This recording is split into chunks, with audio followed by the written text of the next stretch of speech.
ایک ایسا شخص جو اکیلا کعبہ کا غلاف چڑھانے کی طاقت رکھتا تھا، جس کے دروازے پر مکہ کے سردار مشورہ لینے آتے تھے، جس کے پاس مال بھی تھا، اولاد بھی تھی اور عزت بھی۔ لیکن پھر ایسا کیا ہوا کہ قرآن نے اس کا نام رہتی دنیا تک مذمت کی مثال بنا دیا۔ آخر وہ شخص جسے عرب کے طاقتور ترین لوگوں میں شمار کیا جاتا تھا، جہنم کی وعید کا مستحق کیوں قرار پایا؟ یہ ہے ولید بن مغیرہ کی کہانی، وہ شخص جس نے حق کو پہچانا بھی مگر قبول نہ کیا۔ 7ویں صدی کا مکہ، کاروانوں کی آہٹوں، تجارتی قافلوں اور قبائلی فخر سے گونجتا ہوا شہر۔ یہاں بنو مخزوم کا نام طاقت کی علامت سمجھا جاتا تھا، اور بنو مخزوم کا سب سے بڑا سردار تھا ولید بن مغیرہ۔ وہ صرف ایک امیر شخص نہیں تھا، وہ قریش کی سیاست کا مرکز تھا۔ لوگ اس سے مشورہ لیتے تھے، قبائل اس کی بات سنتے تھے، اور جب کوئی پیچیدہ معاملہ سامنے آتا تو نظریں اسی کی طرف اٹھتیں۔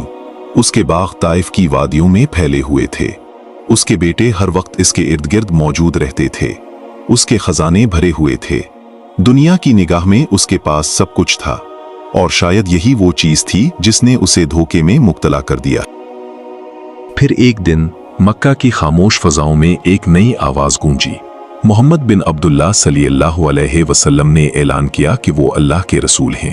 ابتدا میں قریش نے اس دعوت کو زیادہ اہمیت نہیں دی، لیکن پھر قرآن نازل ہونا شروع ہوا اور حالات بدلنے لگے۔ لوگ اس کلام کو سنتے اور خاموش ہو جاتے، اس کے الفاظ دلوں میں اتر جاتے۔ یہ وہ کلام تھا جس جیسا عرب نے پہلے کبھی نہیں سنا تھا، اور ایک دن یہی کلام ولید بن مغیرہ کے کانوں تک بھی پہنچا۔ ولید عرب کے بہترین شاعروں کو جانتا تھا، وہ خطابت کا ماہر تھا، فصاحت و بلاغت کا شناسہ تھا۔ اس نے شعر بھی سنے تھے، کہانوں کی باتیں بھی، اور خطیبوں کے خطبات بھی، لیکن جب اس نے قرآن سنا تو وہ حیران رہ گیا۔ روایات کے مطابق اس نے اعتراف کیا، خدا کی قسم اس کلام میں ایک خاص مٹھاس ہے، ایک خاص رونق ہے، اس کا اوپر والا حصہ پھلدار ہے اور نیچے والا حصہ فیض رساں۔ یہ ایک غیر معمولی اعتراف تھا۔ مکہ کے سب سے بڑے سردار نے مان لیا تھا کہ یہ کوئی عام کلام نہیں، مگر مسئلہ یہ تھا کہ حق کو پہچان لینا اور حق کو قبول کر لینا دو الگ چیزیں ہیں۔ اس رات ولید کے سامنے دو راستے تھے، پہلا حق کو قبول کرنا، دوسرا اپنی سرداری کو بچانا۔ اس نے سوچا، اگر لوگ محمد صلی اللہ علیہ وسلم کے پیچھے چل پڑے تو، اگر نبوت کا مرکز بنو ہاشم بن گئے تو، اگر میری حیثیت ختم ہو گئی تو۔ یہی وہ لمحہ تھا جب اس کے دل میں حسد نے جنم لیا۔ وہ جانتا تھا کہ قرآن غیر معمولی ہے، لیکن وہ یہ برداشت نہیں کر سکتا تھا کہ یہ عظمت کسی اور کو ملے۔ اور پھر اس نے اپنے ضمیر کے خلاف فیصلہ کر لیا۔ قرآن نے اس کی کیفیت کو یوں بیان کیا، وہ سوچتا رہا، اندازے لگاتا رہا، پھر تیوری چڑھائی، منہ بنایا، اور آخر کار کہہ دیا، یہ تو ایک جادو ہے۔ یہ صرف ایک جملہ نہیں تھا، یہ حق کے خلاف اعلان تھا۔ اور پھر سورہ مدثر کی آیات نازل ہوئیں۔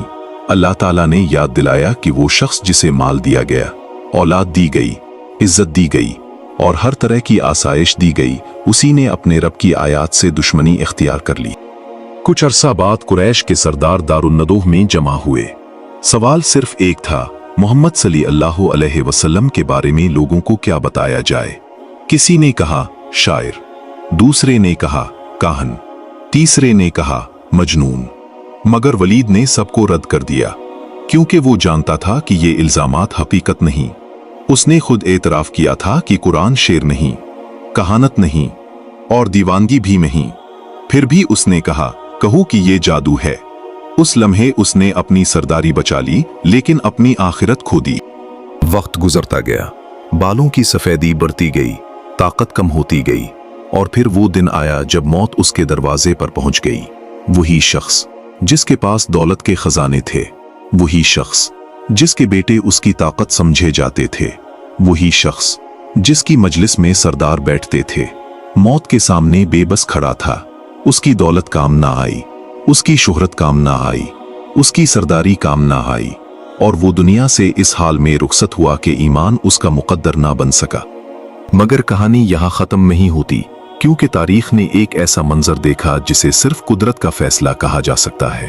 جس شخص نے اسلام کی مخالفت کی، اسی کے گھر سے بعد میں خالد بن ولید رضی اللہ عنہ اٹھے۔